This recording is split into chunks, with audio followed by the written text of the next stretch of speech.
সম্পন্ন করে আর মানবতা বিরোধী অপরাধের জুলাই অভ্যুত্থানের সাথে সংশ্লিষ্ট অপরাধীদের বিচারকে নিশ্চিত করে দৃশ্যমান করে যদি ওনারা এই ওনাদের ঘোষিত ডেটের মধ্যে ইলেকশন করতে পারেন আমাদের কোনো প্রবলেম নাই। এখন সেটা আবহাওয়ার জন্য, রমজানের জন্য কিছু আগে ওনারা করবেন কি পরে করবেন, তবে ওনাদের দেওয়ার সময়সীমা জুন যেন শেষ না হয়, ক্রস না করে।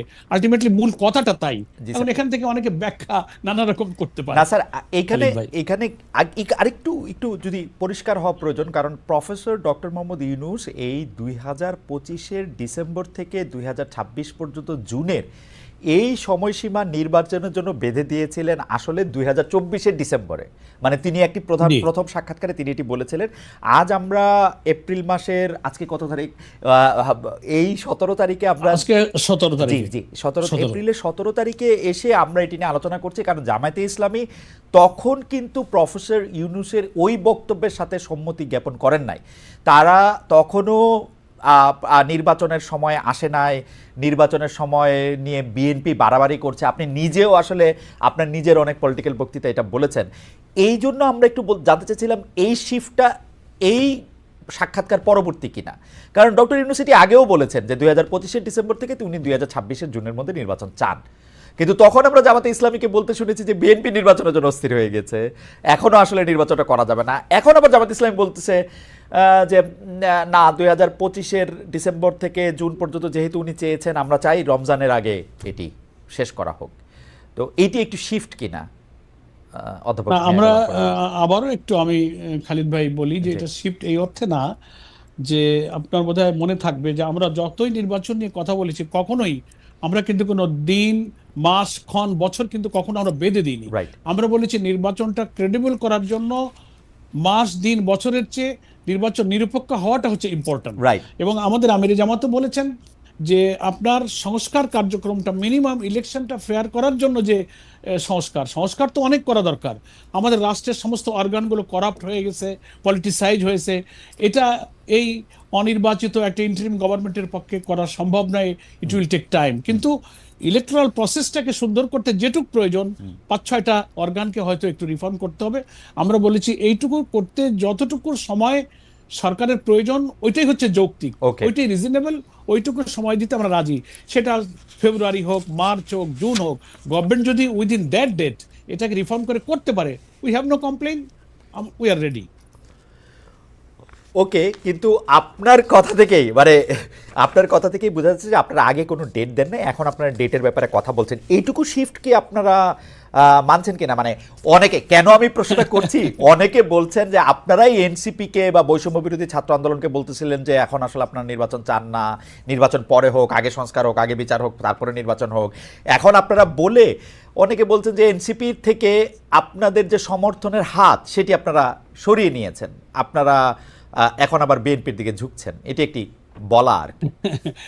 না, আমরা এটাকে শিফট না বলে আপনি এইভাবে বলতে পারেন যে প্রধান উপদেষ্টা ঘোষিত যে ডেডলাইনের মধ্যে ইলেকশন করতে গেলে রমজান এবং বর্ষাকাল, এই ব্যাখ্যাটা আমাদের আমির জামাত করেছেন। এটাকে কেউ কেউ শিফট মনে করছেন। আমরা কিন্তু আচ্ছা, ঘোষিত ডেটের মধ্যেই আছি ওকে, এবং আমরা কখনো ওনাদেরকে ম্যান্ডেটরি করিনি। আরেকটা কথা হচ্ছে যে আমাদের সাবেক প্রধানমন্ত্রী বেগম খালেদা জিয়ার সঙ্গে আমাদের সম্মানিত আমির জামাতের যে সাক্ষাৎ হলো লন্ডনে, আহ, সেই সাক্ষাতের পরে এসে আবার একটু আলোচনার ভিন্ন মোড় নিচ্ছে, আমরা একটু ভিন্ন না, আমরা রূপ নিচ্ছে হয়তো। সাক্ষাৎকারের প্রসঙ্গটিতে আসছি। আপনি নিশ্চয়ই খেয়াল করেছেন, আমি জি জানি যে বাংলাদেশের রাজনীতির আপনি একজন খুবই মানে রাজনীতিবিদদের পাশাপাশি আপনি একজন রাজনৈতিক বিশ্লেষকও বটে।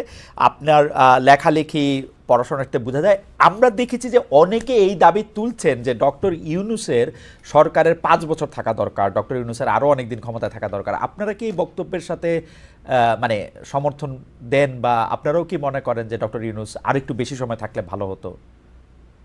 না, আমরা তা বলি না খালিদ ভাই। এই কারণে বলি না যে একটা গণতান্ত্রিক দেশে গণতান্ত্রিক রাজনৈতিক নিয়মতান্ত্রিক এবং পার্লামেন্টারি সিস্টেম অফ ডেমোক্রেসি যে দেশে রাজনীতিতে আছে, সেই দেশে আমরা জুলাই অভ্যুত্থানের মধ্য দিয়ে নির্বাচিত জনপ্রতিনিধিদের কাছে ক্ষমতা হস্তান্তরের যে কমিটমেন্ট আমরা জনগণের কাছে করেছি, এবং প্রফেসর ডক্টর ইউনূসও অলরেডি তিনিও কমিটেড টু দ্য পিপল। সেই কারণে রিজনেবল সময় যেটুকু একটা নির্বাচন করতে লাগে সেই সময়টুকু দেওয়ার জন্য এই জাতি প্রস্তুত। ওকে। সেটার জন্য 5 বছর সময়, এটা আমার মনে হয় কেউই, মানে একটা ফ্রি ইলেকশনের জন্য 5 বছর সময় প্রয়োজন হয় না। তার আগেই কিন্তু সংস্কার শেষ করে সুষ্ঠু নির্বাচন দেওয়া সম্ভব। এই জন্য পাবলিক বা জনগণের একটা অংশ নানান কনটেক্সটে এই ধরনের ধারণা করাটাও তাদের দোষণীয় নয়।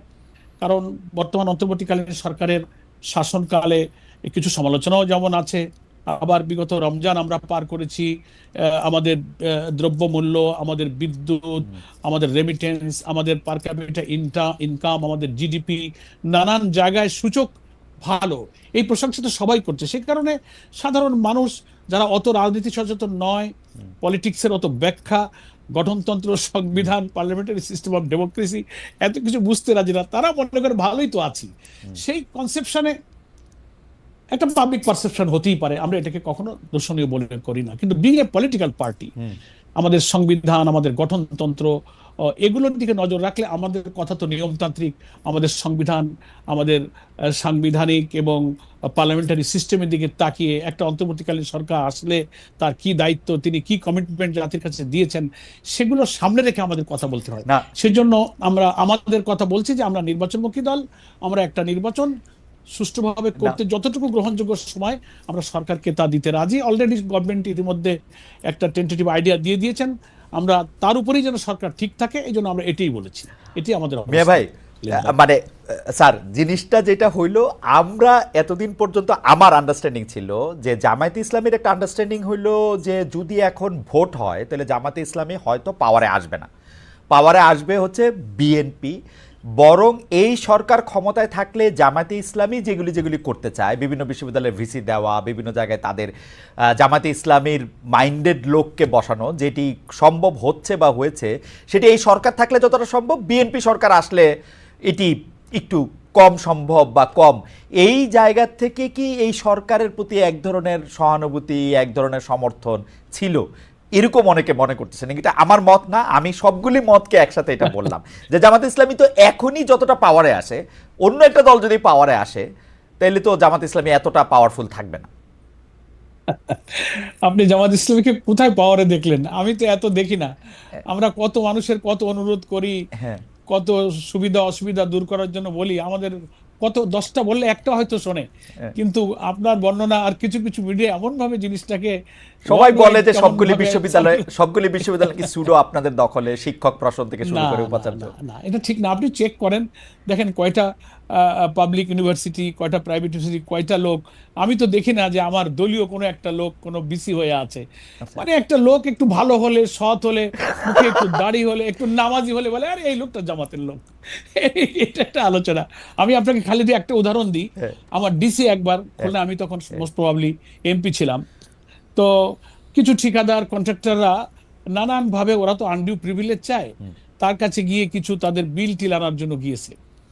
তো গিয়ে বলছে যে ডিসি সাহেবকে যে স্যার, আমাদের এই কাজগুলো একটু করে দেন, আমরা আপনাকে, ওরা আনডিউ কিছু প্রিভিলেজ দেওয়ার জন্য কিছু অফার টফার দিয়েছে আর কি। কিন্তু ডিসি সাহেব সৎলোক ছিলেন, উনি একেবারেই রিফিউজ করেছেন এবং খুব অসন্তুষ্ট হয়েছেন। ওই লোকগুলো ফেরত এসে আমাকে বলছে, পরোয়ার ভাই, খুলনার যে ডিসি এ হ্যাঁ। বেটা জামাত করে কেন? মানে আমরা একটু কিছু টাকা দিতে চাইলাম, টাকা নিতে চাইলো না, অথচ ডিসি সাহেবকে আমি চিনতাম। কখনোই সে কোনো দলীয় কোনো কিছু লোক না, আমাদের কোনো দলীয় লোক না, একটা ভদ্রলোক, একটা অনেস্ট পার্সন। ওকে। তো এই জন্য খালিদ ভাই, এটা একটা পারসেপশন হয়েছে যে লোকটা একটু নামাজি হলে, সৎ হলে, মিথ্যা না বললে, চলাফেরা যদি একটু পরিচ্ছন্ন পরিশুদ্ধ মনে হয়, বলে ও জামাত হয়ে গেছে। এটা থেকে কিছু তো লোক থাকে, আচ্ছা। কথা একটু পাইলে বলে এমনি তো আহ, নাচুনে বুড়ি, তারপরে আবার ঢোলের বাড়ি, তো আচ্ছা, ঢোলের বাড়ি দিলে বুড়ি আবার নাচে। ব্যক্তিগত অনেস্টি থেকে এটা পার্টি এজ এ জামাতে ইসলামী, এজ এ পলিটিক্যাল পার্টি, আমরা জামাতকে কিন্তু অনেক রাগ ঢাকের মধ্যে দিয়ে যাইতে দেখি। উদাহরণ দেই পারার ভাই, সেইটা হচ্ছে জি যে জি লন্ডনে খালেদা জিয়া এবং তারেক রহমানের সঙ্গে জামায়াতের আমিরের সাক্ষাৎ হয়েছে গত রোববার, কিন্তু মিডিয়াতে এটা আসছে হচ্ছে মঙ্গলবার। না জি জামায়াতে ইসলামী না বিএনপি কোনো পক্ষ থেকেই কিন্তু আনুষ্ঠানিকভাবে এটা কিছু বলা হয় না। আমাকে আমার সাংবাদিক বন্ধুরা বলছে আপনাদের সাথে আনুষ্ঠানিক যোগাযোগ করলেও বিষয়টা নিয়ে আপনারা মন্তব্য করেন নাই, অস্বীকারও করেন নাই। সংবাদ সম্মেলনে প্রথম আমরা দেখলাম জামায়াতের আমির আনুষ্ঠানিকভাবে বিষয়টা বলতেছেন। তো জি আমাদেরও অনেক বিশ্লেষক এরকম বলতেছেন যে আপনারা যেহেতু ওইখানে একটা আসন ভাগাভাগি, পলিটিক্যাল ম্যাপিং এগুলি নিয়ে আপনারা কথা বলতে গেছেন, সেই জন্য আপনারা বিষয়টাকে নিয়ে আর একটু লম্বা সময় করতে চাইছেন। এর আগেও কিন্তু আমরা বিভিন্ন রাজনৈতিক প্রশ্নে, সেগুলো আমরা পরে আসব, আমরা জামায়াতে ইসলামী যেহেতু সরাসরি খুব মিথ্যা কথা বলতে পারে না, তো জামায়াতে ইসলামী কি করে, চুপচাপ থাকে, বলতে চায় না, এক ধরনের কৌশলের আশ্রয় নেয়। ওইটা আপনি কিভাবে দেখবেন এই লন্ডনের বৈঠকটা থেকে শুরু করে পরে রাজনৈতিক বিশ্লেষণগুলিতে আমরা আসতেছি। না, ধন্যবাদ অবস্থান খালিদ ভাই। আপনার ওই একটা কথা জায়গায় আমি একটু মানে বিনয়ের সাথে ভিন্ন মত বলি প্লিজ যে প্লিজ। জামাত ইসলামী সরাসরি মিথ্যা বলতে চায় না। আমরা সরাসরি তো বলি না, আমরা পরোক্ষ বা অসরাসরিও কখনো মিথ্যা বলি না। আপনার মিথ্যা প্রশ্ন আমাদের এড়ায় মধ্যে যান নেই। আর কি, তবে প্রশ্ন আমরা চুপ ঠিক, থাকতে পারি, যেই প্রশ্ন কখনো একটু কখনো চুপ থাকি, আনকমফোর্টেবল, এটা এটা ঠিক। আপনার একটু এড়ায় এটা যান। ঠিক। অন্য পলিটিক্যাল পার্টির মতো রিয়েক্ট অ্যাক্ট করেন না, মিথ্যা বলেন না, ঠিক এড়ায় যান আর কি। আমি এটার উদাহরণ একটু পরে দিব পরার ভাই আপনাকে। যাই হোক, এইটা যদি আপনি একটু আচ্ছা, বলেন। ঠিক আছে। যেটা তা আমি এইটা একটু বলে নিই। জি। আপনি যেটা শুরু জি, করেছেন, লন্ডনের আজকে মিটিং। আমাদের সম্মানিত আমির জামাত জি মিড দ্য প্রেসে এটা খুব পরিষ্কার করেছেন যে আমি যেহেতু, ওনার রেগুলার আমাদের সফর ছিল Belgium, Brussels, UK, European union, commission, বিভিন্ন সংস্থার সাথে উনি বসেছেন। তো উনি কিছুদিন আগে উনি লন্ডনে গিয়েছিলেন। তো তখন সংক্ষিপ্ত সফর শেষ করে উনি চলে এসেছেন। ওনার পরিবারের সদস্য লন্ডনে থাকে। তো যেহেতু উনি গেলেন, উনি এই চিন্তাতেই গিয়েছেন, সিনসিয়ারলি স্পিকিং খালিদ ভাই, যে যাদের সঙ্গে দীর্ঘ সময় রাজনীতি করলাম, উনি তিনবারের সাবেক প্রধানমন্ত্রী, আমাদের একজন শ্রদ্ধেয় সহকর্মী, এখন একদিকে তিনি অসুস্থ, আবার একদিকে তিনি মজলুম, তার উপরে অনেক জুলুম করা হয়েছে। তো উনি চেষ্টা করেছিলেন যাবার আগে একটু অসুস্থ অবস্থায় ওনাকে কুশল বিনিময় করতে যাওয়ার, যে কোনো কারণেই হোক সে যাওয়াটা আর হয়নি। তো যেহেতু লন্ডন যাচ্ছি, সুযোগ পেলে উনি কেমন আছেন ওনার সাথে একটু কুশল বিনিময় করে আসবো, এইটা উনি চিন্তা করে ব্রাসেলস, বেলজিয়াম সেরে যখন লন্ডনে আসলেন, এসেই তিনি ওনার সঙ্গে দেখা করতে গেলেন। আর ওনার ছেলে, বিএনপির ভারপ্রাপ্ত চেয়ারম্যান জনাব তারেক রহমানের বাসায় যেহেতু উনি আছেন, তো ওখানে দেখতে গেলে তো ওনার ছেলের সাথেও দেখা হবে। সেইভাবেই উনি এবং আমাদের নায়েবে আমির ডক্টর আব্দুল্লাহ মোহাম্মদ তাহের একসঙ্গে গিয়েছিলেন, এবং ওনারাও খুব কর্ডিয়ালি ওনাকে রিসিভ করেছেন এবং কিছু সময় ওনারা অতিবাহিত করেছেন, পারস্পরিক কুশল বিনিময় করেছেন। কিন্তু আসন বন্টন বা রাজনীতির কোনো ডিসিসিভ কোনো আলোচনা হয়নি। তবে এটা তো ঠিক, যেটা আজকে আমির জামাত মিড দ্য প্রেসে বলেছেন, যে আমি যদি এক জায়গায় বসে চা খাই আধা ঘন্টা 1 ঘন্টা, তো শুধু তো চা আর চুপ থাকা হয় না, কিছু গল্প তো হয়, সেখানে রাজনীতি, সমাজ, দেশ, নির্বাচন, অনেক প্রসঙ্গ আসছে। কিন্তু সেই আলোচনাগুলো ডিসিসিভ বা নীতি নির্ধারণী, সিদ্ধান্তকারী কোনো আলোচনা নয়। জাস্ট কথা বলতে হয়, গল্পে গল্পে কুশল বিনিময় করতে যেটুকু, সেটুকুই হয়েছে। এখন মুশকিল হয়েছে যে দীর্ঘদিন পর দুই শীর্ষ নেতা বা নেত্রীদের এই আলোচনাটা মানুষ তো আর সহজে নিতে চায় না, এর থেকে অনেক কিছু আবিষ্কার করছেন। আচ্ছা সেরকমই কিছু কথা এর এখন মধ্যে বাইরে আমি আলোচিত মাঝখানে হচ্ছে একটা প্রশ্ন করি। খালিদ ভাই। আমরা কিন্তু দেখতে পাচ্ছিলাম যে বিশেষ করে 5 আগস্টের পর, আমি যদি ম্যাপিংটা বলি, সেপ্টেম্বরের পর থেকে আসলে আমরা দেখেছি যে জামায়াতে ইসলামী এবং বিএনপি পরস্পর একটা যুযুধান অবস্থানে। জনাব শফিকুর রহমানও, জনাব মিয়া গোলাম পারোয়ারও, তারা তাদের রাজনৈতিক বক্তৃতায় বিএনপিকে আক্রমণ করে কথা বলেছেন, বিএনপির অতীত তুলে ধরে কথা বলেছেন, বিএনপির নেতৃত্বের জায়গা থেকে। আসলে জামায়াতে ইসলামী তো কখনো কাউকে সেরকমভাবে গালাগাল দিয়ে কথা বলে না, কিন্তু আসলে নেতিবাচক বা একটু দোষই তুলে ধরেছেন। এর একটা প্রভাব কিন্তু আমরা মাঠ পর্যায়ে দেখেছি, বিভিন্ন শিক্ষা প্রতিষ্ঠানে, বিভিন্ন জায়গায় জামায়াত এবং বিএনপির একটা আধিপত্যের লড়াই আমরা দেখেছি, সোশ্যাল মিডিয়াতে ক্রমাগতভাবে দেখছি। আপনি কি মনে করেন যে এই কুশল বিনিময়টা, যেটা ঢাকায়ও হতে পারত, ঢাকায় না হয়ে এটা যেটা লন্ডনে হলো, এইটার পরে কি এটা কমবে বা এটা একটা অন্য রূপ নিবে?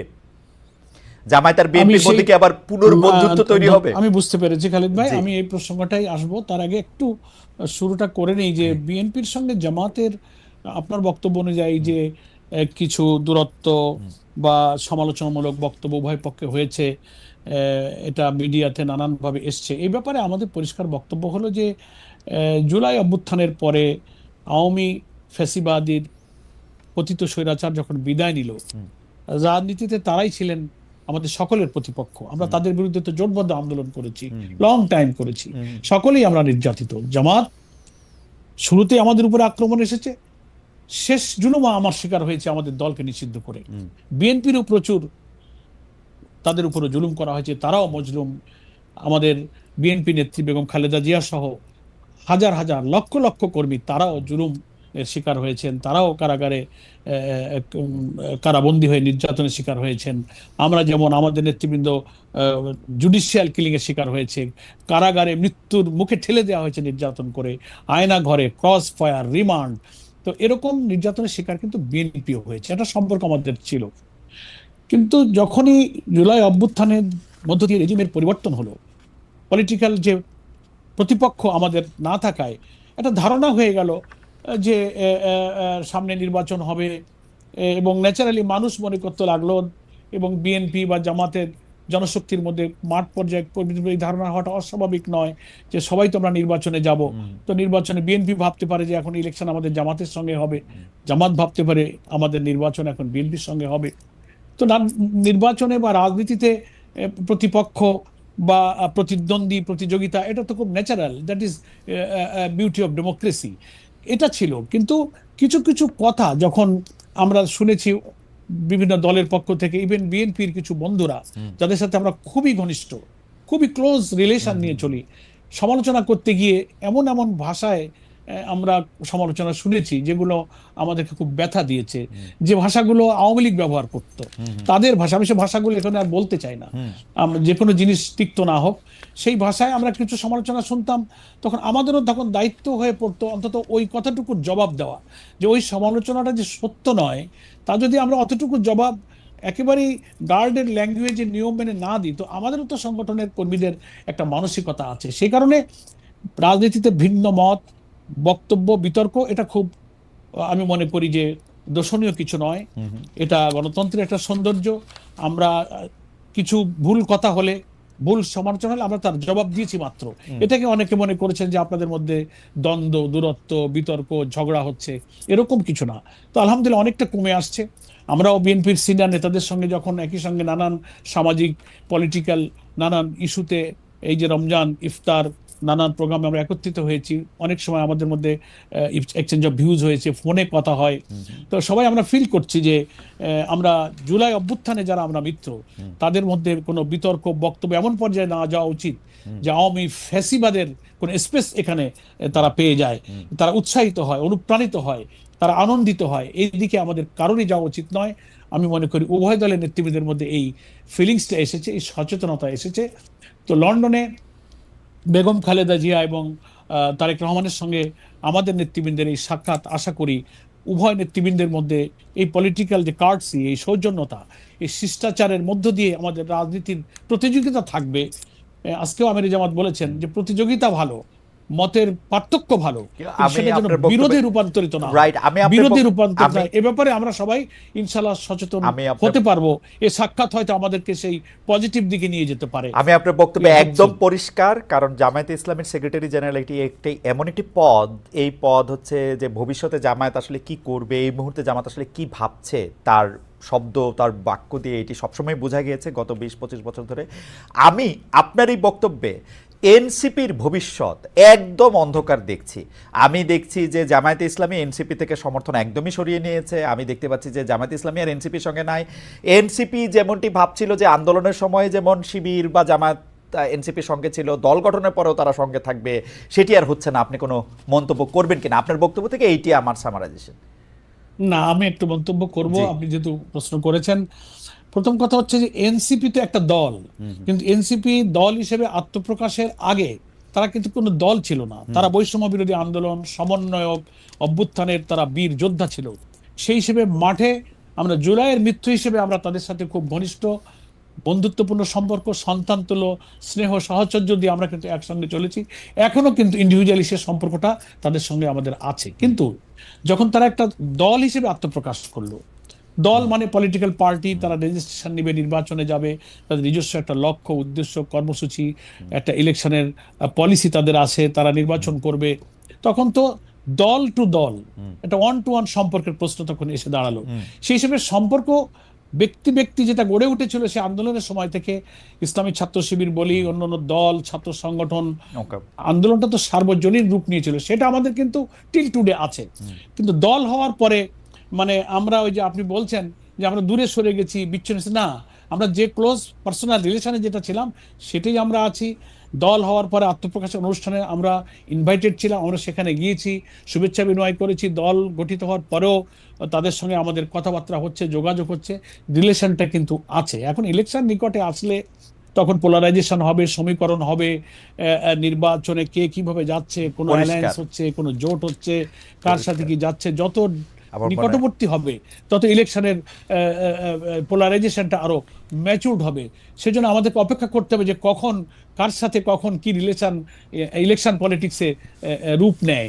সেজন্য আমাদের অপেক্ষা করতে হবে খালেদ ভাই। আমরা আপনার বক্তব্যে একদম পরিষ্কার, আশা করি দর্শকরা বুঝতে পেরেছেন যে যখন একটি আদর্শগত প্ল্যাটফর্ম এক ছিল তখন সবাই মিলে এক ধরনের আন্দোলন করা হয়েছে, পরে যখন রাজনৈতিক দল তখন তারা তো তাদের নিজস্ব দল মত লক্ষ্য ইশতেহার সেগুলি থাকবেই এবং পরে সেগুলি পরিবেশন। আমরা আপনার কাছে পরবর্তী প্রসঙ্গে যাওয়ার আগে দর্শকদের কাছে আমরা প্রশ্ন করেছিলাম যে লন্ডনে বেগম খালেদা জিয়া ও তারেক রহমানের সাথে দেখা করেছেন জামাত ইসলামের ডক্টর শফিকুর রহমান। প্রিয় দর্শক, এতে বিএনপি জামায়াতের দূরত্ব কমবে বলে মনে করেন কিনা দর্শকদের? যে পররাষ্ট্র সচিব পর্যায়ের বৈঠক হয়েছে পাকিস্তানের সঙ্গে বাংলাদেশের, সেইখানে তিনটা বিষয়ে তারা সুরাহা চেয়েছে বাংলাদেশ। এর মধ্যে হচ্ছে যে পররাষ্ট্র সচিব আমাদের যে ব্রিফিং করেছেন, বাংলাদেশের পররাষ্ট্র সচিব জনাব মোহাম্মদ জসিমউদ্দিন, তিনি বলেছেন যে এই তিনটা অমীমাংসিত বিষয় হচ্ছে 1971 সালে তৎকালীন সশস্ত্র বাহিনী, পাকিস্তানের সশস্ত্র বাহিনী কর্তৃক সংগঠিত গণহত্যার জন্য আনুষ্ঠানিকভাবে ক্ষমা চাওয়া, পাকিস্তানকে ক্ষমা চাইতে বলা হয়েছে, আটকা পড়া পাকিস্তানিদের প্রত্যাবর্ষণ এবং অবিভাজিত সম্পদে বাংলাদেশের ন্যায্য হিস্সা প্রদান, 1970-এর ঘূর্ণিঝড়ে ক্ষতিগ্রস্তদের জন্য বিদেশি সাহায্যের অর্থ হস্তান্তর। আমরা যদি তিনটা বিষয় জামাতে ইসলামের একটু মন্তব্য জানতে চাই, আপনি কি মনে করেন 1971 সালের ঘটনার জন্য, সশস্ত্র আক্রমণের জন্য পাকিস্তানের ক্ষমা চাওয়া উচিত রাষ্ট্র বাংলাদেশের কাছে? এটা নিয়ে যদি আমি শুরু করতাম, বাকি দুইটাও একটু।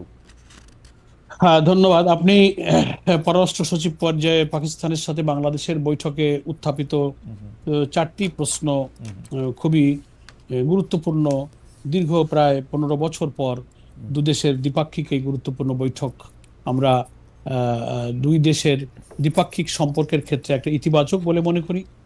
সেখানে যে কথাগুলো উঠেছে যে তদানীন্তন পাকিস্তানে গণহত্যার ব্যাপারে ক্ষমা চাওয়া উচিত, আটকে পড়া পাকিস্তানিদের ফেরত নেওয়া, এরপরে বলা হয়েছে যে সম্পদের ন্যায্য হিস্যার প্রশ্ন এবং ঘূর্ণিঝড়ে যে সহযোগিতা এসেছিল সেই সাহায্যের অর্থ। আমি মনে করি বাংলাদেশের পক্ষ থেকে যে প্রশ্নগুলো, যে দাবিগুলো উত্থাপিত হয়েছে সবগুলোই যৌক্তিক এবং এটার সমাধান হওয়া উচিত। এটা বাংলাদেশের মানুষের হৃদয়ের কথা, মনের কথা। আমরা জামাত ইসলামী মনে করি আমরা সাদাকে সাদা বলি, কালোকে কালো বলি। ফলে গণহত্যা যে হয়েছে এটা ওয়ার্ল্ড অ্যাকসেপ্টেড ম্যাটার। ফলে সেই গণহত্যার সাথে যারা জড়িত ছিল, প্রকৃতভাবে যারা জড়িত ছিল তার প্রমাণ আছে, ফলে তাদের ক্ষমা চাওয়া উচিত। এবং আটকে পড়া পাকিস্তানিরা এখানে অনেক মানবতার জীবনযাপন করছে, তাদের অনেকের খুবই অমানবিক জীবন সম্পর্কে আমরা অবহিত আছি। এদের ফেরত নেওয়ার দাবি যথার্থ এবং সম্পদের ন্যায্য হিস্যার যে প্রশ্ন উঠেছে, ঘূর্ণিঝড়ের সময়ের যে ত্রাণ সাহায্যের প্রশ্নটা সম্পর্কে যদিও আমরা ওই সময়ে বয়সের চেতনায়, সচেতনতায় অতটা ম্যাচিউর ছিলাম না, এই ব্যাপারে কি তথ্য আছে আমি জানি না। যদি সেটা সত্য হয়ে থাকে এই অর্থের ব্যাপারে এ সব কিছুরই একটা ন্যায্য মীমাংসা এবং নিষ্পত্তি হওয়া উচিত।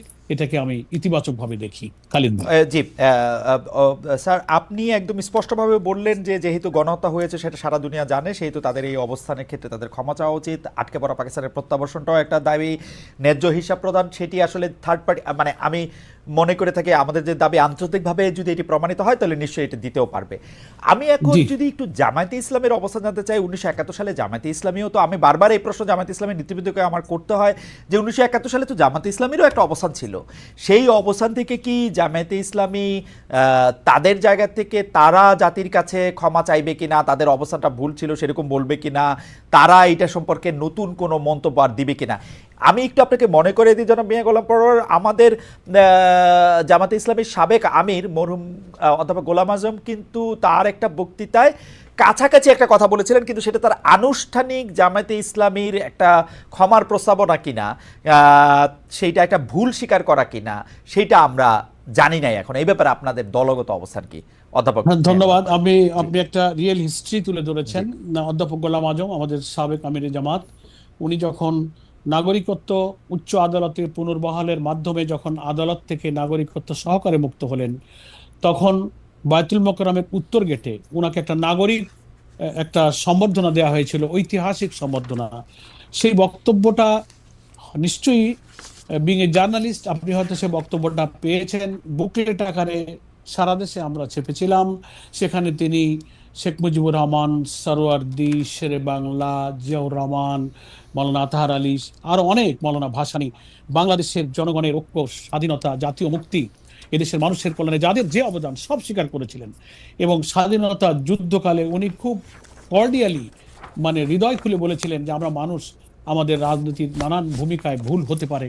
তো আমি সকলের কাছে আজ আমার আচরণে আমাদের কোনো ভূমিকায় আপনারা কষ্ট পেয়ে থাকলে আমরা সেটা ক্ষমা সুন্দর দৃষ্টিতে দেখার জন্য আবেদন করছি।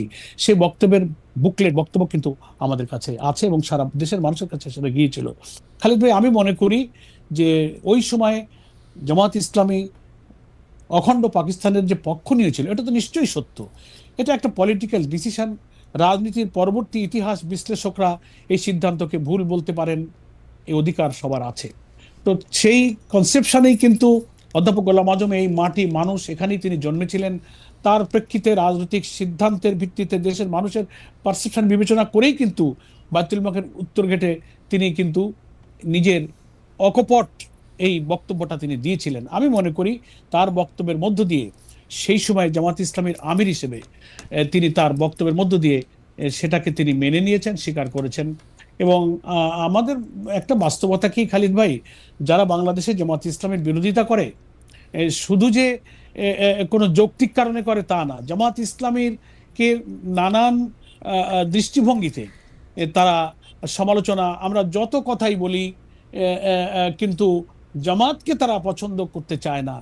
পলিটিক্যাল একটা ইন্টেনশন থেকে, একটা আদর্শিক জায়গা থেকে তারা কিন্তু, আমরা ভূমিকার ক্ষেত্রে হ্যাঁ না, বা অধ্যাপক গোলাম আজম সাহেব কি বলেছেন, আমরা যদি আরো 2-3 বার ওনার মতো করে কোনো কথা বলি, এই কথা কোনোদিন শেষ না, করবে না। আমার এমন মনে কিছু আমার মনে ব্যক্তি, এমন আমার কিছু মনে দল স্যার, সমাজে কিন্তু আছে, স্যার আপনি যদি একটু এখনো খেয়াল আছে। করেন, আপনি দেখবেন, আপনি আমার চেয়ে অনেক বেশি জানেন। বাংলা একটা প্রবাদ আছে, মায়ের কাছে মাসির বা মায়ের, না না, ঠিক আছে, যে ওই ঠিক গল্প আছে। বলে তো আসলে লাভ নাই।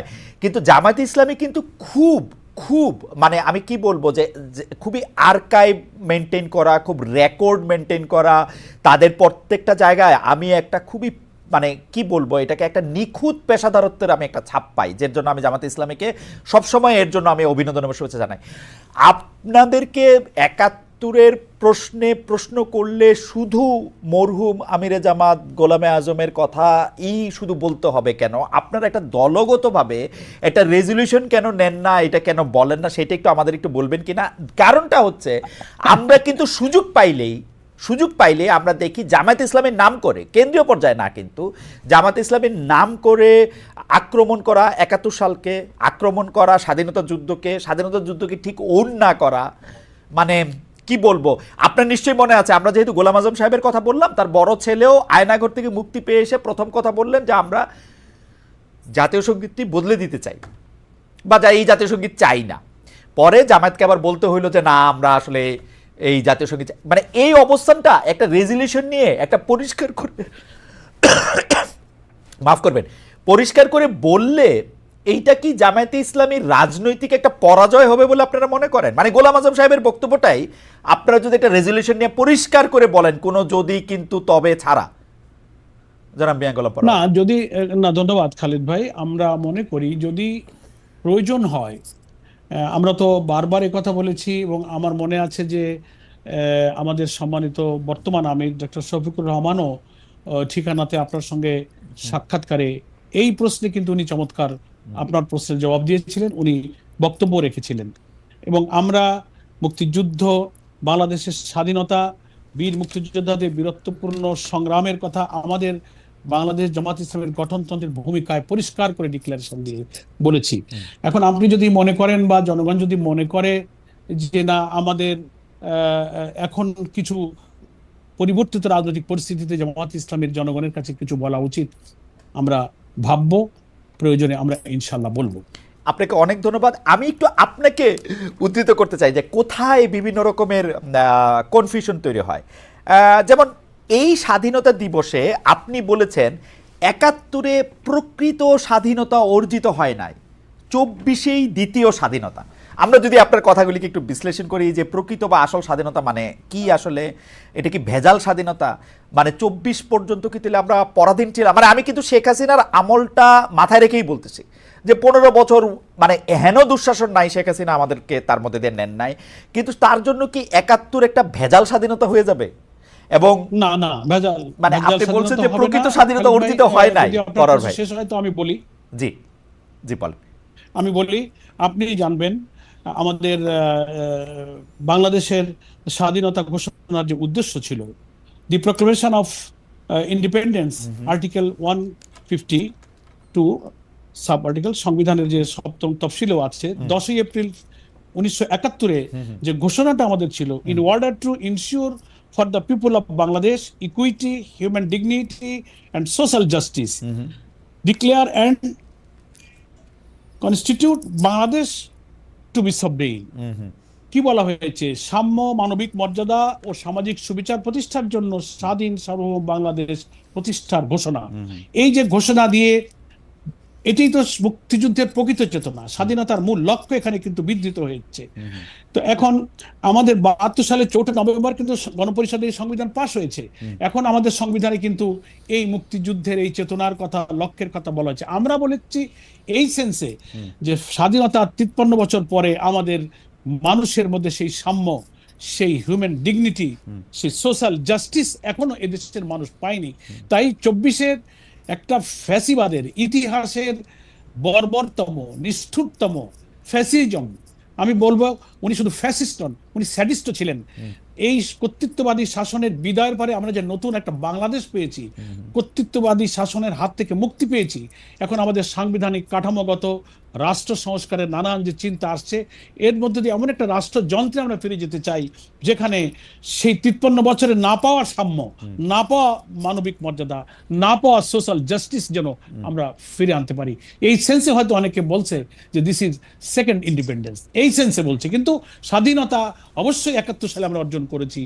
এটাই আমাদের মুক্তিযুদ্ধের প্রকৃত মুক্ত জীবন, স্বাধীন জীবন ছিল। কিন্তু মানুষের যে মুক্তি, মানুষের যে সাম্য, অর্থনৈতিক, সামাজিক, রাজনৈতিক আধিপত্যবাদের হাত থেকে নিজেদের জীবনকে, আমাদের ক্ষুধা, দারিদ্র, নিরন্ন অনাহারী মানুষের দুঃখ কষ্ট থেকে বাঁচানো, শিক্ষা, অর্থনীতি, judiciary, every sector of our life, আমাদের যে মুক্তির কথা, শুধু একটা মানচিত্র, একটা পতাকা আর একটা জাতীয় সঙ্গীত তো স্বাধীনতা নয় খালিদ ভাই।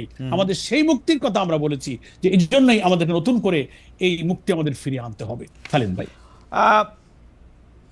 আমরা একটু পুরনো কথায় ফিরে আসি যে আপনি আপনি মানে আপনার বক্তব্য এবং বিএনপির নেতৃবৃন্দের বক্তব্যের মধ্যে থেকে আমরা একটা তুলনামূলক বিচার আমাদের রিসার্চ টিম দেখছিল যে গত কতদিনে কি বলা হয়েছে। এর মধ্যে কিছু শব্দ আছে, যেমন আমি শব্দগুলি জেলে যে আপনি যেমন বলছেন যে বিএনপি বিভিন্ন সময় স্বাধীনতা বিরোধী কাউকে কাউকে এমপি, মন্ত্রী, রাষ্ট্রপতি বানিয়েছে, তেমনি বিএনপি থেকে বলা হয়েছে যে জিয়ার আমলে জামায়াতে ইসলামী প্রত্যাবর্তনের সুযোগ পায়, ৪ দলীয় জোট সরকারের মাধ্যমে আপনাদের নেতারা এমপি হয়েছে, মন্ত্রী হয়েছে।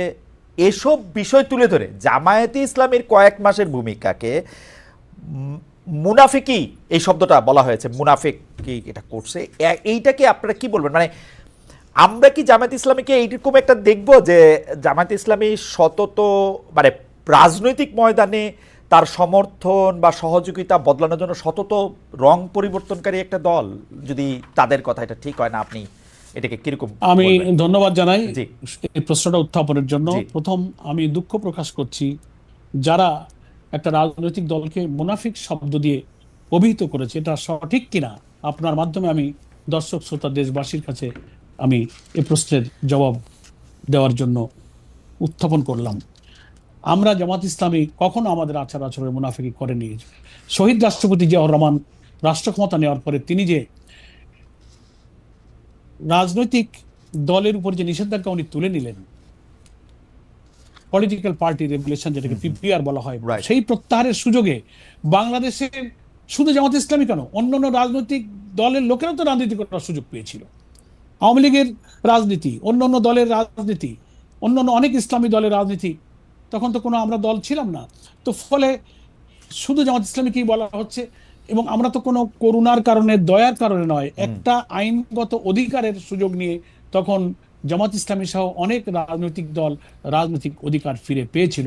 এটার জন্য শহীদ রাষ্ট্রপতি জিয়াউর রহমানের যে বহুদলীয় গণতন্ত্র, যে মাল্টিপার্টি ডেমোক্রেসির যে দর্শন নিয়ে তিনি বাম, ইসলামী এবং সব পন্থার লোককে এক মোহনায় এনে দেশ গড়ার যে রাজনীতিতে চলে গিয়েছিলেন, আমরা পরবর্তীকালের এখন যারা বিএনপির দায়িত্ব পালন করছেন, সেই উদারতা, সেই বক্তব্য, সেই দৃষ্টিভঙ্গির মাঝখানে কিন্তু বেশ কিছু গ্যাপ আমরা লক্ষ্য করি। সেজন্য এটার জন্য আমরা উই আর গ্রেটফুল টু শহীদ রাষ্ট্রপতি জিয়াউর রহমান, কারণ তিনি এই উদারতা দিয়ে বহুদলীয় গণতন্ত্র এনেছিলেন এবং তার বেনিফিশিয়ারি অনেক দল। এখন কথা হলো যে এটাকে যদি তারপরে আমরা 79 ইলেকশনে অংশ নিয়েছি, আমরা পরবর্তী সব ইলেকশনে অংশ নিয়েছি, 91-এ আমরা একা একা কোনো জোট ছাড়া নির্বাচনে নিয়ে 18টি আসন পেয়েছি, আমরা মহিলা এমপি ছিলাম, আমরা 2001-এ ইলেকশন করেছি।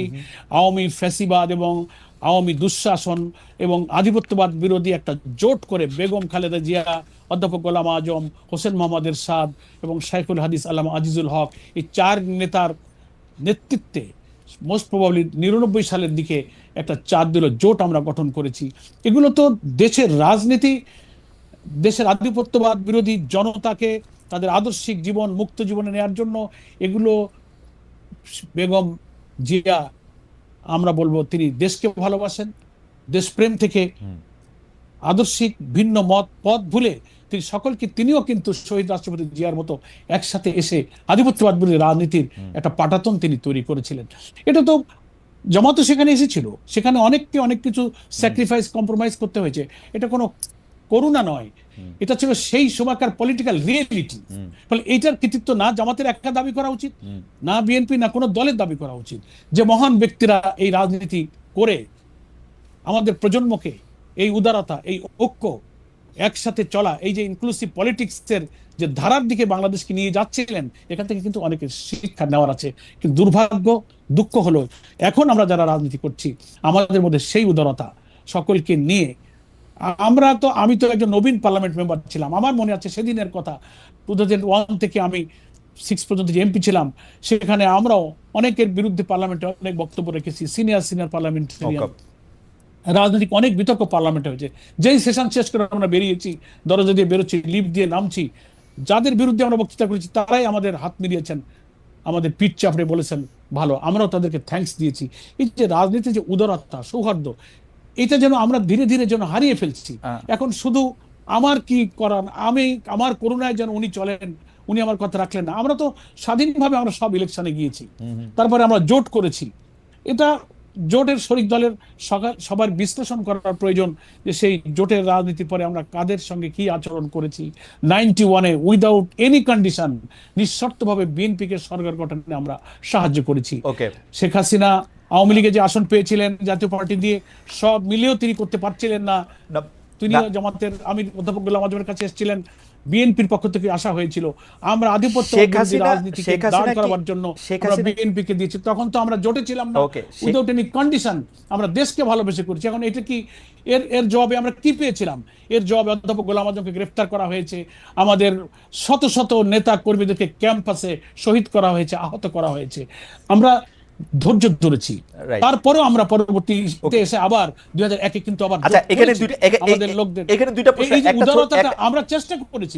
তেমনি আমাদের সকলের এই উদারতার চেষ্টা থাকলে রাজনীতিতে সহমর্মিতা থাকবে এবং সবাইকে নিয়ে চলার মতো একটা রাজনীতির ধারা কিন্তু বাংলাদেশে তৈরি হবে। খালিদ ভাই, আমার কাছে মনে হয় যে একটা জিনিস শুধু একটু বলা, যে শেখ হাসিনা গোলাম আজমের কাছে গিয়েছিলেন, এটা আপনি বললেন, মানে শেখ হাসিনা কি গোলাম আজমের কাছে গিয়েছিলেন? না, শেখ হাসিনা না, তার প্রতিনিধি গিয়েছিলেন। ওকে, সেকেন্ড প্রশ্ন হচ্ছে যে আমরা জামায়াতে ইসলামের ক্ষেত্রে যে যেমন ধরেন আগামী নির্বাচনে আপনি বলছেন ইসলামী রাষ্ট্র কায়েমে সবাইকে ঐক্যবদ্ধ হতে হবে, ইসলামী রাষ্ট্র। এখন ঘটনা হইতেছে হচ্ছে যে জামায়াতে ইসলামী রাষ্ট্রের কথা বলে, ইসলামী আদর্শের কথা বলে, কিন্তু আবার অনেকে এই প্রশ্ন করেন যে আপনারা যখন বিএনপির সাথে জোটবদ্ধ হন, শেখ হাসিনার সাথে একসাথে আন্দোলন করেন, তখন আপনারা আবার নারী নেতৃত্ব মেনে নেন। এইটা আপনাদের এটা দ্বৈত অবস্থান কিনা, মানে ক্ষমতায় যাওয়ার জন্য বা ক্ষমতার পাশাপাশি থাকার জন্য এইটা আপনাদের একটা ডাবল স্ট্যান্ডার্ড কি? না, আমি খুব সুন্দর কথা বলেন। আমি আপনার মাধ্যমে এই কথাটা আবার দেশবাসী এবং দুনিয়াবাসীর কাছে পরিষ্কার করার সুযোগ পেলাম। নারী নেতৃত্ব মেনে নেন, আক্ষরিক অর্থে এই কথাটা আমাদের ক্ষেত্রে প্রযোজ্য নয়। কারণ নারী নেতৃত্ব মানে কি, জামাত ইসলামের আমির তো কোনো নারী না, আমাদের আমির তো একজন পুরুষ। বেগম জিয়ার সাথে আমরা জোট করেছিলাম, বেগম জিয়া তার দলের নেত্রী, না, জোটের এরশাদ সাহেব নেত্রী, ছিলেন তার জোটের দলের নেত্রী, নেতা। জোটের আর নেত্রী। জোট আপনার তো সাথে ছিল তর্ক করে পারবো না, কিন্তু উনি জোটের নেত্রী। না, তার জোটের নেত্রী মানে চারটা চারটা একটা দলের মতের সাথে যে আমরা জোট, মিলেছি। সেই জোটের তিনি প্রধান নেত্রী। তার অর্থ তিনি জামাতের নেত্রী না, তিনি জোটের নেত্রী ছিলেন। তো Okay. জোট একটা তো হতে পারে, জোট একটা পলিটিক্যাল আইডিয়াতে একটা আধিপত্যবাদ বিরোধী আওয়ামী দুঃশাসনের বিরুদ্ধে একটা জোট হয়েছিল। তার তার দলের নেতা নেত্রী তিনি আলাদা থাকবেন, এবং তিনি ব্যক্তি বেগম জিয়া হিসেবে নয়, বিএনপির চিফ হিসেবে তিনি দলের প্রধান হয়েছেন। উনি ওখানে যদি কোনো পুরুষ থাকতো তিনি ওই জোটের প্রধান হতেন। সেজন্য নারী নেতৃত্ব তো বিএনপি মেনে নিয়েছে, আমাদের নেতা তো পুরুষ। ওকে, এই জন্য এই কনফিউশনটা অনেকে তৈরি করার মানে চেষ্টা করে। আমরা জোট, তো বিএনপি আপনারা যখন জোট করেছেন, আপনারা যখন জোট করেছেন, খালেদা জিয়া আপনাদের নেতা ছিলেন না? না, খালেদা জিয়ার কথা আমাদের দল চলেনি, জোটের কর্মসূচি কম্বাইন্ড কর্মসূচিতে আমরা খালেদা জিয়া ঠিক জোটের করে সিদ্ধান্ত দিয়েছেন নিয়েছি। না আপনারা কত আসন নির্বাচন করবেন, বিএনপি কত আসন নির্বাচন করবেন? না, আমরা সবাই মিলে করেছি, কেউ একক সিদ্ধান্ত করেনি। আমরা যাদের সাথে জোট খালেদা করেছি যখন সবাই কোনো মিলে সিদ্ধান্ত, আমাদের যখন seat কোনো আর সিদ্ধান্ত নিয়ে understanding হয়েছে। মতদ্বৈততা হয়েছে, তখন খালেদা জিয়ার সিদ্ধান্তই প্রিভেল করে নাই? 4টে দল বা 8টা দল বা 20টা দলেরও জোট ছিল, দলের মধ্যে মত বিনিময় হয়েছে, আলোচনা হয়েছে। দলের মধ্যে যখন অধিকাংশের মত, মেজরিটি যখন মত দিয়েছে, সবাই সেটা মেনে নিয়েছে। একটা সিদ্ধান্ত নেওয়ার পলিসি তো থাকে, হয় অধিকাংশের ভিত্তিতে, নাইলে সর্বসম্মত। তা নাহলে তো কোনো জোট অ্যালায়েন্স পায় না। Okay. তার অর্থ এই না যে আমরা আরেকজনের লিডারশিপ মেনে নিয়েছি। জোট এক জিনিস আর দল আর এক জিনিস। Fine. আমাদের দলের নেতা কিন্তু পুরুষ। জামাতে ইসলামী, Thank you, খালিদ ভাই। জামাতে ইসলামীর আমিরে জামায়াত এবং সেক্রেটারি জেনারেল, তারা দুইজন বেগম খালেদা জিয়ার প্রধানমন্ত্রীত্বে, মন্ত্রিসভায় সভাপতিত্বে বসেছেন না? সেটা সরকার, সেটা কোনো দল নয়, গভর্নমেন্ট। একটা মানে গভর্নমেন্ট রাষ্ট্র পরিচালনায়, তারা মেজরিটি পেয়েছে, সরকারের রাষ্ট্র প্রধান হয়ে গেছে, পরিচালনায় এখানে নারী তো ঠিক আমাদের আছে। কিচ্ছু বলার নেই। আমরা তো সরকারের আনুগত্য করছি, ওই সরকারের অধীনে বসবাস করেছি, ওই সরকারের অধীনে আমাদের লোকেরা চাকরি করেছে, বেতন নিয়েছে। এটা গভর্নমেন্টের আনুগত্য এক জিনিস, আর দলের আনুগত্য কিন্তু মানে খালি রাষ্ট্র আরেক জিনিস। পরিচালনায় যদি একজন নারী থাকেন, তিনি যদি থাকতে পারেন, তাহলে সেটা নিয়ে জামাতের কোনো ভিন্ন অবস্থান নাই? না, ইসলামের রাষ্ট্রের প্রধান নারী হবেন না, এটা হচ্ছে ইসলামী শরঈ বিধান। Okay. কিন্তু উনি যে রাষ্ট্রের প্রধানমন্ত্রী, ওটা তো ইসলামের রাষ্ট্র ছিল না। প্রধানমন্ত্রী হয়েছেন, রাষ্ট্র উনি চালাচ্ছেন। আমরা সেই দেশের নাগরিক হিসেবে মানে we are bound to ওবে the order, আমাদের মানতে হয়েছে। দলের প্রধান তো আমাদের পুরুষ। আর ইসলামে রাষ্ট্র শাসক যিনি নাম্বার 1 ব্যক্তি হবেন, সেখানে মহিলার ব্যাপারে না বলা হয়েছে। সেই ক্ষেত্রে জামাতে ইসলামী এটা মেনে নিচ্ছে, কারণ হচ্ছে যেহেতু বাংলাদেশ ইসলামিক রাষ্ট্র না, তাই তো? জি জি জি। তো বাংলাদেশ ইসলামিক রাষ্ট্র না, তাহলে জামাত ইসলামিক একটি দল বা ইসলামিক একটি রাষ্ট্র কায়েম করতে চায়, সেটাকে একটু মানে কি বলবো, একটা দ্বৈত অবস্থান হচ্ছে কিনা? না, আমরা ইসলামের যে বিউটি, ইসলামের যে ওয়েলফেয়ারের যে কনসেপশন আছে, প্রিয় নবী মোহাম্মদ মুস্তফা সাল্লাল্লাহু আলাইহি ইসলাম দুঃখী, বঞ্চিত, অনাহারী এবং মানে নির্যাতিত, নিপীড়িত, অধিকারহারা মানুষের মুক্তির জন্য অর্থনীতিতে যে আদর্শ দিয়েছিলেন, বিচার ব্যবস্থা যে আদর্শ রেখে গিয়েছিলেন, পারিবারিক জীবনে, সামাজিক জীবনে, মানুষের আয় উপার্জন, জীবন জীবিকা, সুবিচার, সেই কল্যাণ, সেই সুবিচার, সেই বিউটি অফ ইসলামের মধ্য দিয়ে আমরা এই রাষ্ট্রটা গড়তে চাই, যেখানে হিন্দু, মুসলিম, নারী, দল, মত, ধর্ম, বর্ণ নির্বিশেষে আল্লাহ রসুলের যুগে যেমন সেই শাসন থেকে, সেই গুড গভর্নেন্স, সেই ট্রান্সপারেন্সি থেকে সকলেই কল্যাণ পেয়েছে। আমরা মনে করি সেই সুশাসনের মধ্যে এমন শিক্ষা আছে, এমন কল্যাণ আছে, তা দিয়ে যদি একটা রাষ্ট্র গঠিত হয়, তার সুফল অমুসলিমও পাবে, নারীরাও পাবে, মুসলিমরাও পাবে, সকলেই কল্যাণ পাবে। সূর্যের আলো যেমন সকলকে আলো দেয়, বাতাস যেমন সকলকে বাতাস দিয়ে বাঁচিয়ে রাখে, আল্লাহ তাআলার প্রদত্ত বিধানের ভিত্তিতে যে সুফল, যে কল্যাণ দেশের সব নাগরিক সমানভাবে ভোগ করবে। আল্লাহ তাআলা কোরআনেই বলেছেন, ওয়া আনজালনাল হাদিদ ফীহি বাসুন শাদীদ। আবার বলেছেন, লিয়াকুমান নাসু বিল কিসত। আল্লাহ বাইয়িনা, কিতাব, মিজান, রসুল দিয়ে সুবিচার কায়েমের জন্য বলেছেন। আমাদের ছেলেরা যে স্লোগান দিয়েছিল, উই ওয়ান্ট জাস্টিস, আল্লাহ সূরা হাদিদের মধ্যে সে জাস্টিসের কথা বলেছেন, লিয়াকুমান নাসু বিল কিসত। আমি যে সুবিচার দিয়েছি, আসমান থেকে নাজিল হওয়া কিতাবের ভিত্তিতে সেই সুবিচারের মধ্য দিয়ে তোমরা সমাজ এবং রাষ্ট্র ব্যবস্থা কায়েম করো।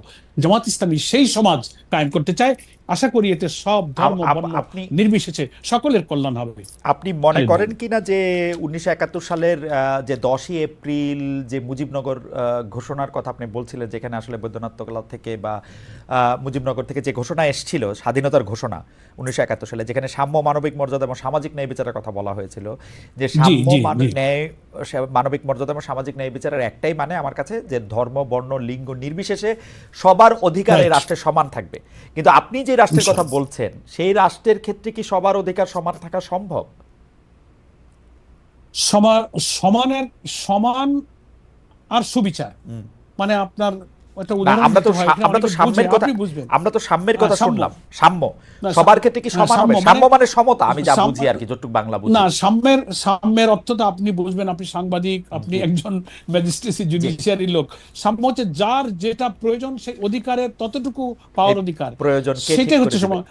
আমি যার যেটুকু প্রাপ্য তাকে সেটুকু বুঝে দাও। এই প্রাপ্যটা কে ঠিক করে দিবে? আমার ঘরে যে মানে কে ঠিক করে দিবে এটা, এই প্রাপ্য?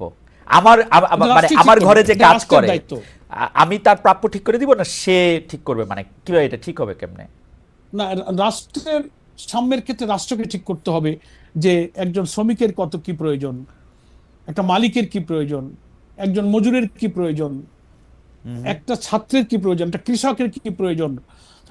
রাষ্ট্রে ইসলামের যে কল্যাণ রাষ্ট্রের ধারণা দেওয়া হয়েছে, বলা হয়েছে যে প্রত্যেকটি নাগরিকের ভরণ পোষণ, শিক্ষা, চিকিৎসা, বাসস্থানের নিশ্চয়তা রাষ্ট্রকে করতে হবে। যদি তা দিতে না পারো, তাকে কাজ দিতে না পারো, তাহলে তাকে বেকার ভাতা দিতে হবে। কোনো মানুষ যেন বেকার না থাকে। ইসলামিক কল্যাণ রাষ্ট্রের ধারণা এরকম যে তিনি যখন লেখাপড়া করবেন, টেকনিক্যাল এডুকেশন, এটা সবার জন্য, যে এডুকেশন হোক, এটা পুরুষ নারী মুসলমান অমুসলিম সবার জন্য একই রকম, সবার জন্য। জি, এটাই হচ্ছে সাম্য। এখন আমি 1 পোয়া চাউলের খানা খাইতে পারি, আর একজন তা পারে না, আধা পোয়া পারে, তার অর্থ এই না যে তাকেও 1 পোয়া দিতে হবে, তাহলে তো তার শরীর খারাপ হয়ে যাবে। যে যা দরকার তাকে ততটুকু দেওয়াটাকে বলা হয়েছে ইকুইটি বা সাম্য। তার অর্থ এই না যে সব সমান করে দাও।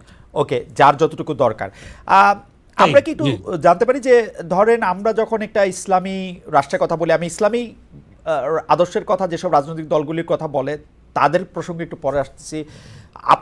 মানে আমরা নানা ধরনের ইসলামিক রাষ্ট্র এখন দেখতে পাই যাদের নামের সাথে ইসলামিক আসে, যেমন ধরেন সৌদি আরব একরকম, টার্কি একরকম, মালয়েশিয়া একরকম, ইরান একরকম, আরও আফ্রিকার বিভিন্ন দেশে আরও নানা রকম মডেল আছে, মৌরিতানিয়াতে একরকম, ওমানে আরেক রকম।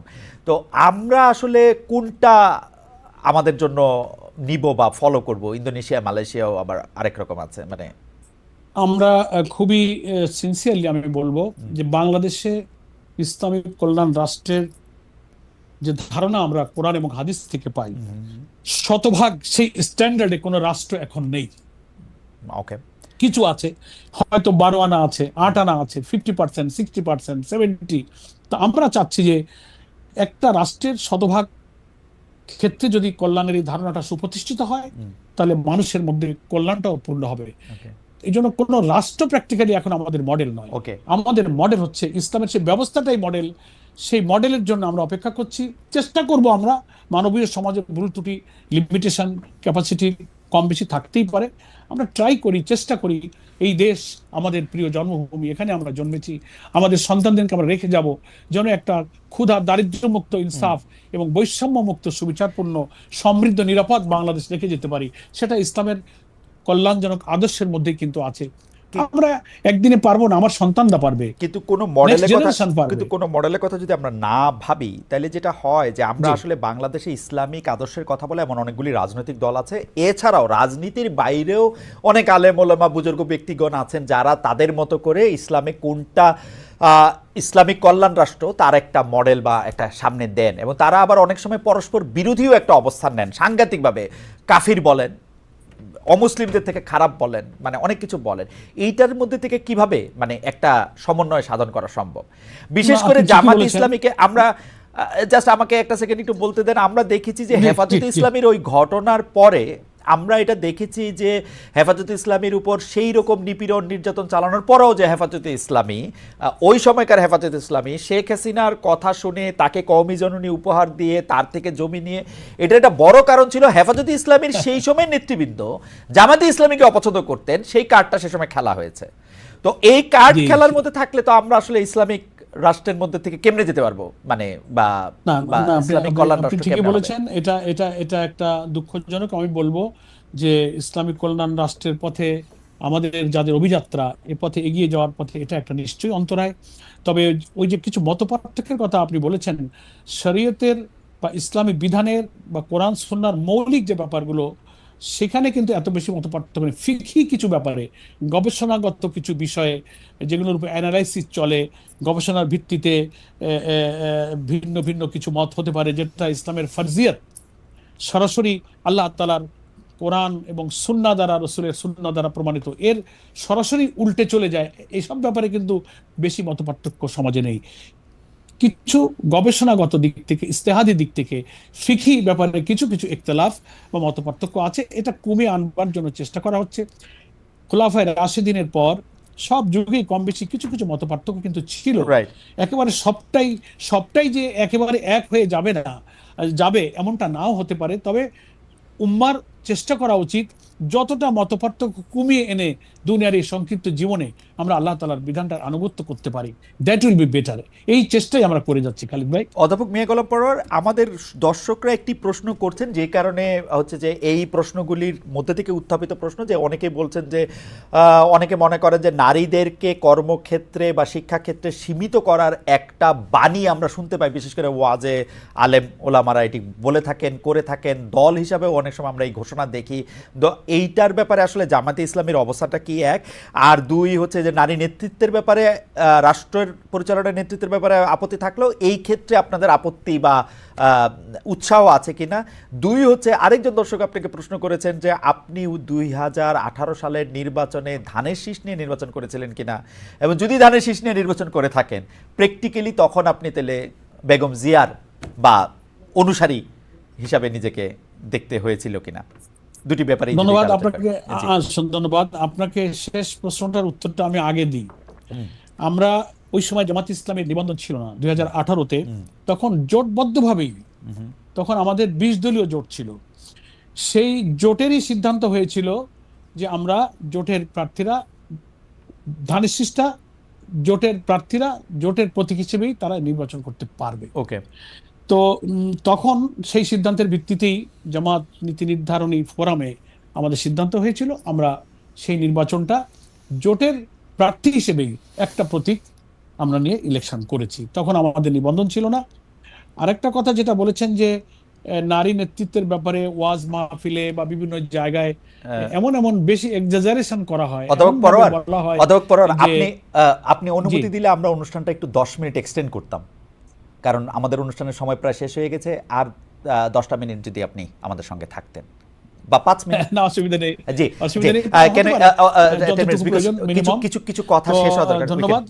আমি ওই নারীর নেতৃত্বের ব্যাপারে একটা মিস প্রপাগান্ডা সমাজে আছে। আমাদের মধ্যেও কিছু কিছু লোকদের হয়তো ইলমের অভাবে নারীদের অধিকার সম্পর্কে ইসলাম কতটা তাদেরকে সম্মান মর্যাদায় অভিষিক্ত করেছে, এই জ্ঞানের অভাবে অনেক সময় না জেনে গতানুগতিক কিছু চিন্তায় নারীদের ব্যাপারে এমন কথা বলেন যে মনে হয় যে আরে আল্লাহ, ইসলাম বা ইসলামী বিধান আসলে তো নারীরা ঘরে বসে থাকবে, বেরোতে পারবে না, এদের লেখাপড়া হবে না, এরা সমাজে চাকরি বাকরি, সমাজ পরিচালনার কোথাও তাদের কোনো পার্টিসিপেশন থাকবে না। এই ভুল ধারণাটা তৈরি হচ্ছে, এটা সঠিক নয়। নারীর ব্যাপারে ইসলাম নারীকে যে মা, নারীকে স্ত্রী, নারীকে বোন এবং সমস্ত মর্যাদার ক্ষেত্রে, স্ত্রীর ক্ষেত্রে যে মর্যাদার কথা বলেছে, দুনিয়ার কোনো আদর্শ এত সম্মান, এত মর্যাদা কোনো নারীদেরকে দেননি। পেশাগত জীবনে, কর্মজীবনে, রাজনীতিতে, প্রফেশনাল লাইফে ইসলাম সব জায়গায় নারীকে অধিকার দিয়েছে। তবে নারী আর পুরুষের চলাফেরার ব্যাপারে, মোরালিটির কনটেক্সটে, নৈতিকতার কনটেক্সটে চলাফেরার কিছু ফরজ বিধান আল্লাহ তাআলা জারি করেছেন। সেই সীমার মধ্যে থেকে নারী ডাক্তার হতে পারবে, ইঞ্জিনিয়ার হতে পারবে, নারী রাজনীতি করতে পারে, নারী পার্লামেন্টে যেতে পারবে, নারী সচিবালয়ের সচিব হয়ে দায়িত্ব পালন করতে পারবে, ফলে আমরা জামাত ইসলামীতে আপনি শুনে অবাক হবেন, নির্বাচন কমিশনের বিধি অনুযায়ী মোস্ট প্রবাবলি 33% না 30% নারীদের পার্টিসিপেশন থাকতে হয় পার্টিতে। আমরা হিসাব করে দেখলাম যে এম্পাওয়ারমেন্ট অফ উইমেন্স প্রশ্নে এখন পশ্চিমা বিশ্ব খুব কনসার্ন ফিল করে জামাত ইসলামের সাথে যখন কথা বলে। আমরা প্রমাণ দিয়েছি, আমরা চেক করে দেখেছি যে আমাদের সংগঠনের কেন্দ্র, জেলা, থানা, প্রত্যেকটি টায়ারে নারীদের পার্টিসিপেশনের রেশিও 40% আপ। ওকে। এবং আমাদের নারীরা পার্লামেন্টে ছিল, আপনি জানেন 91-এ, 2001-এ ছিল। এবার ব্রিটিশ হাই কমিশনার বাংলাদেশ সফর করেছেন, নারীদের সঙ্গে কথা বলতে চেয়েছেন, আমার নারী নেত্রীরা সেখানে সাক্ষাৎ করেছেন। ব্রিটিশ এমপিরা এসেছেন, তাদের সাথে আমাদের নারী ডেলিগেশন দেখা করেছেন। Right. টার্কিতে একটা ইন্টারন্যাশনাল উইমেন্স কনফারেন্সে আমাদের নারীরা জয়েন করেছেন। ফলে ইউনিভার্সিটি না, কিন্তু প্রফেসর, এই ক্ষেত্রে- ইঞ্জিনিয়ার, ডাক্তার, এভরিওয়্যার এই ক্ষেত্রে আমার নারীরা আমি আমার মনে সীমার হয় মধ্যে থেকে তারা সব জায়গায় রিপ্রেজেন্ট করতে পারবে। এখানে আমরা ইসলামে কোনো বাধা নেই, কিন্তু ছোট করে সীমা লঙ্ঘন করে, অনৈতিকতা, চরিত্রহীনতা এবং ইসলামের ফরজ বিধান লঙ্ঘন করে নারীকে অনৈতিকতা, না না সর্বনাশ, না না আমার কাছে মনে হয় সীমা লঙ্ঘন নারীর কাছে যেমন পুরুষের কাছেও তেমন। মানে ইসলাম তো বলে নাই যে সীমা লঙ্ঘন করে তুমি ঘুষ খাও, সীমা লঙ্ঘন করে খালি দুর্নীতি করো, সীমা লঙ্ঘন করে লুটতরাজ করো, এটা তো কোনো পুরুষেও কোনোদিন বলে নাই। সীমা লঙ্ঘন করে একটা মানে পুরুষেরও তো পোশাক আছে নির্ধারিত, কিরকম পোশাক পরে সে মানুষের সামনে যাবে, সে তো আর আমি যেটি প্রশ্ন করতেছিলাম, কিন্তু পপুলার অনেক আলেম ওলামা স্পষ্ট বলতেছেন যে নারীরা কোনো পেশায় অংশগ্রহণ করতে পারবে না, নারীদের শুধু ঘরে থাকতে হবে। আমরা কিন্তু আপনারা যারা রাজনৈতিক দল আছেন, বিভিন্ন ইসলামী রাজনৈতিক দল আছেন, বিশেষ করে জামাত ইসলামী সবচেয়ে বড় রাজনৈতিক দল হিসেবে, আমরা তো আনুষ্ঠানিক প্রতিবাদ করতে শুনি না, বরং তাদেরকে মানে আমি জানি যে আপনি জানেন যে ওয়াজে আসলে কি বলা হয়, আপনি জানেন যে একটা জমায়েতের মধ্যে আসলে কি বলা হয়। তো সেই ক্ষেত্রে আপনাদের অবস্থানটা কি? মানে আমি ওই অবস্থানটা একটু আগেই বলে ফেলেছি খালিদ ভাই। এটা একেবারে ঘরে বসে থাকবে, কোনো পেশায় আসতে পারবে না, এই কনসেপশন নাই। শরীয়তের সীমার মধ্যে থেকে তারা যে কোনো পেশায় তারা যেতে পারবে, এটা না জানার কারণে অনেকে বলে। আচ্ছা, ঠিক আছে, তাহলে আপনার বক্তব্য এখানে পরিষ্কার। আমি এই ব্যাপারে শুধু শেষ একটা সম্পর্ক প্রশ্ন আপনাকে করতে চাই, যে অনেকে যে আমি প্রশ্নটি করেই ফেলি কারণ আপনার কাছ থেকে অনেক কিছু শেখার আছে, আমাদের দর্শকরা সহ আমরা অনেক কিছু শিখছি। সেইটা হচ্ছে যে এই যে জামায়াতে ইসলামের আদর্শ বলতে একজন ব্যক্তির আদর্শ সামনে আসে, জনাব মওদুদী, এবং তার যে ইসলামের ব্যাখ্যা, শরীয়তের ব্যাখ্যা, রাজনীতির যে ব্যাখ্যা, সেটা নিয়ে যে অনেক ইসলামী দল আপত্তি করেন, আপনারা কি সেইটা নিয়ে দলের মধ্যে আলোচনা করেন যে তিনি আসলে অনেক ক্ষেত্রে যা বলেছেন তা আপনারা মানেন কিনা, বা এটা মানতে হবেই কিনা, এটা আপনাদের জন্য বাধ্য কিনা, উনি আপনাদের একজন গাইডিং ফোর্স কিনা এখনো? হ্যাঁ, ধন্যবাদ। আমাদের নিজেদের মধ্যে এটা আলোচনা হয়, এবং আমাদের সাবেক আমির জামাত অধ্যাপক গোলাম আজম রাহিমাহুল্লাহ তিনি পরিষ্কার করে এই প্রশ্নে, অনেকেই এই প্রশ্নটা করেন যে মাওলানা মওদুদী বানিয়ে জামাত যিনি রাহিমাহুল্লাহ, তিনি তার অনেক লেখনী বা কোনো বক্তব্য কোনো বিষয়ে অনেকে ভিন্ন মত বিতর্ক করেন। আমরা পরিষ্কার বলেছি যে তিনি একটা আন্দোলনকে প্রতিষ্ঠা করেছেন, তিনি কোরআনের তাফসীর লিখেছেন, তিনি রাসূলের সিরাত লিখেছেন, প্রচুর পরিমাণ ইসলামিক গ্রন্থ তিনি রচনা করেছেন, দুনিয়ার 40টিরও বেশি ভাষায় তার গ্রন্থ অনুদিত হয়েছে। হ্যাঁ, একজন লেখক, তিনি তো মানুষ, কোনো লেখার মধ্যে কোনো বিতর্কিত কথা, কোনো ভুল ত্রুটি হতে পারে। আমরা কখনোই মাওলানা মওদুদী রাহিমাহুল্লাহকে আমাদের ফিকার ইমাম মনে করি না। তিনি একজন মানুষ, তিনি একজন লেখক, তিনি গবেষক, তিনি একজন আলেম ছিলেন। দুনিয়ার কোন আলেম নিজেকে বলতে পারবে না যে আমার লেখনের মধ্যে, বক্তব্যের মধ্যে কোনো ভুল নাই। তো অধ্যাপক গোলাম আজম সাহেব পরিষ্কার বলেছেন, ওনার লিখিত বইয়ের মধ্যে এটা আছে, ইসলামী ঐক্য প্রচেষ্টা নামে একটা বই তিনি লিখে গিয়েছেন। সেখানে তিনি বলেছেন যে মাওলানা মওদুদী রাহিমাহুল্লাহ সম্পর্কে যেসব সমালোচনা হয়, হ্যাঁ, তার কোনো লেখনীতে যদি কোনো ভুল থাকে, সেটা যদি প্রমাণিত হয়ে আমাদের সামনে আসে, আমরা সেটা বাদ দেব, আমরা সেটা অনুসরণ করি না। তিনি আমাদের ফিকার ইমাম নন, তিনি একজন লেখক। তো সেই কারণে আমরা এ ব্যাপারে আমাদের অবস্থান পরিষ্কার করেছি। তিনি ঐতিহাসিকভাবে একটা সংস্কারের জন্য চিন্তায় সমাজের তিনি যে একটা ঐতিহাসিক ভূমিকা পালন করেছেন, ইসলাম যে একটা complete and balanced code of life, Islam is only the complete and balanced code of life. সমকালীন যুগের সব সভ্যতাকে ছাড়িয়ে ক্লাস অফ সিভিলাইজেশনের কথা যে ওয়েস্টার্ন কালচার থেকে বলা হয়েছিল সব তিনি প্রমাণ করেছেন। Banking system, international transaction, judiciary, education, social life, সমস্ত জায়গাতে ইসলামী হচ্ছে পরিপূর্ণ একমাত্র জীবন বিধান। এই ধারণা কোরআন হাদিস থেকে, রসুলের সিরাতের সাথে প্রমাণ করে, তার লেখনীতে তিনি দুনিয়াকে প্রমাণ করে দিয়ে একটা ইসলামী আন্দোলনের ধারণা তিনি দিয়ে সংগঠন তৈরি করে তিনি চলে গেছেন। এখন একটা মানুষের কাজের মধ্যে কোনো লেখনীতে একটু ভুল থাকতে পারে, একজন আলেম তার সাথে বিতর্ক করতে পারে, আমরা এই নিয়ে বিতর্কে যাই না। কোরআন হাদিস দ্বারা সরাসরি প্রমাণিত হলে যদি আমরা বুঝতে পারি, ইমান ইলম বলে যে না এটা ঠিক নয়, আমরা সেটা অনুসরণ করব না। আমাদের সাবেক আমিরে জামাত অধ্যাপক গোলাম আলী রাহিমাহুল্লাহ এই ব্যাপারে তার লিখিত বইতে তিনি বলেছেন। কিন্তু ওই যে আমি আগে দুঃখজনক অভিজ্ঞতা বলেছি যে কি বলে যে সালিশ মানি তাল গাছটা আমার, গ্রামে একটা কথা আছে, যত ব্যাখ্যাই তুমি দাও জামাতকে আমি পছন্দ করি। এই নেচারের কিছু লোকের কারণে এই প্রবলেমটা হচ্ছে। নিশ্চয়ই আপনি একজন বিদগ্ধ জন হিসেবে আপনার অবজারভেশন অনেক কিছুই আছে, আমি আর এই বিষয়ে আর সময় বাড়াতে চাই না। আমার শেষ ছোট ছোট দুটা প্রশ্ন। একটা হচ্ছে যে ৭০ অনুচ্ছেদ বাতিলের ব্যাপারে সংস্কার বলেছিল, যেহেতু ফ্লোর ক্রসিং, একটা এমপি তার দলের বিরুদ্ধে ভোট দিতেই পারেন, কিন্তু আপনারাও সেই ৭০ অনুচ্ছেদকে রাখতে চান। আপনি বলেছেন একটা সংবাদপত্রের মধ্যে আমি দেখতে পাচ্ছি যে আস্থা ভোট দলের নীতি বিষয়ে একজন সংসদ সদস্য এই দলকে প্রতিনিধিত্ব করেন, দলের পলিসির সঙ্গে সংসদ সদস্যের একই অবস্থান থাকতে হবে। এই ভয় কেন আপনাদের যে ৭০ অনুচ্ছেদ হলে দলের বিরুদ্ধে মানুষ ভোট দিবে? না না না, এখানে বোধহয় একটু মিস ইন্টারপ্রিটেশন হতে পারে। আমরা বলেছি ৭০ অনুচ্ছেদকে রাখতে বলেছি, দুইটা জায়গায় আমরা ব্যাখ্যা দিয়েছি। আমরা একটা বলেছি যে পার্লামেন্টে অর্থ বিল পাশের সময়, আরেকটা হচ্ছে আপনার আস্থা অনাস্থা ভোটের প্রশ্নে।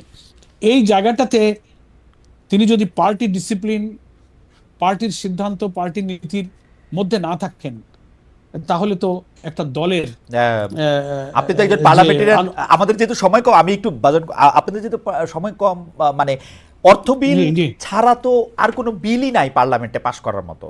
অর্থ বিলই তো সব বিল না। অর্থ বিল বলতে অর্থ বিল ছাড়া আর কি বিল? আপনি একজন পার্লামেন্টারিয়ান, আপনি বলেন অর্থ বিল ছাড়া আর কি বিল? তার মানে যে কোনো বিল পাস করার ক্ষেত্রে ৭০ অনুচ্ছেদ আপনারা অ্যাপ্লাই করতে চান। আইন প্রণয়ন বলে যে কথাটা আছে, আইন প্রণয়ন তো সরাসরি অর্থ বিল, সরাসরি অর্থ বিল। আর একটা হচ্ছে যে বাজেট পাস করার প্রশ্নটা আলটিমেটলি আমরা মিন করেছি। আর হলো যে বাজেটের প্রশ্নে সরকারের কোনো জায়গায় কোনো প্রস্তাবিত বাজেটে যদি পার্টির কোনো একটা পলিসি থাকে, আর আস্থা অনাস্থা ভোটের ক্ষেত্রে যদি দলের কোনো পলিসি থাকে, এই জায়গাটায় মেম্বার অফ পার্লামেন্ট যিনি, তাকে দলের নীতি বিনয়ের সাথে আপনি জানতে চাইছি যে এই দুইটার বাইরে কি আর কোনো ভোটাভুটি আছে? হয়তো ওই যে সিদ্ধান্ত প্রস্তাব, নানান সময় দেখছেন তো পার্লামেন্টের কিছু কিছু বিষয়ে হ্যাঁ বলুন না বলুন নানান রকম হয়তো। এই জন্য আমরা আসলে এগুলোর কিছু চেঞ্জ লাগবে সংবিধানের নানান কাঠামোর নানান জায়গায়, এমনভাবে এটা একটা দল, একটা কর্তৃত্ববাদী রাষ্ট্রের জন্য এটা করা হয়েছিল। কাঠামোগতভাবে আমাদের সংবিধান একটা ফ্যাসিবাদকে পয়দা করে। এখন যা আছে একসাথে তো ফেলে দিতে পারছি না, কিছু কিছু কারেকশন করে করে আমরা ৭০ অনুচ্ছেদ ৪ অর্থ বিল, যেটার সাথে আসলে সরকারি ট্রেজারি থেকে উত্থাপিত বিল এবং যেটার সাথে টাকা পয়সা জড়িত, আমি যেটা সরল বঙ্গানুবাদ করি, সেই বিলগুলি ছাড়া বাকি যেগুলি মৌখিক হা বা না সেইগুলির ক্ষেত্রে দিতে পারবে, কিন্তু ওইগুলির ক্ষেত্রে এটা দিতে পারবে না। এটা আপনারা চান, আস্থা অনাস্থার ক্ষেত্রে এটা আপনি চান না। আমার মনে হয় যে এই ব্যাপারে আপনারা আরো চিন্তা করতে পারেন। এর বাইরে আসলে সংসদ সদস্যদের অনেক কাজ আছে, এটা আপনারা চিন্তা করতে পারেন। আর শেষ প্রসঙ্গে আমি একটু আসতে চাই, প্রক্রিয়া তো চলছে।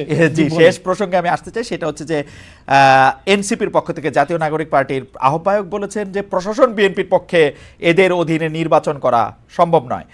প্রশাসন অনেক জায়গায় বিএনপির পক্ষে কাজ করছে, এই ধরনের প্রশাসনের অধীনে নির্বাচন করা সম্ভব নয় বলে মনে করছেন জাতীয় নাগরিক পার্টির আহ্বায়ক জনাব নাহিদ ইসলাম। আপনি এই ব্যাপারে কি মন্তব্য করবেন? আপনারও তাই মনে হয় কেন? এটা আমার শেষ প্রশ্ন, শেষ প্রসঙ্গ।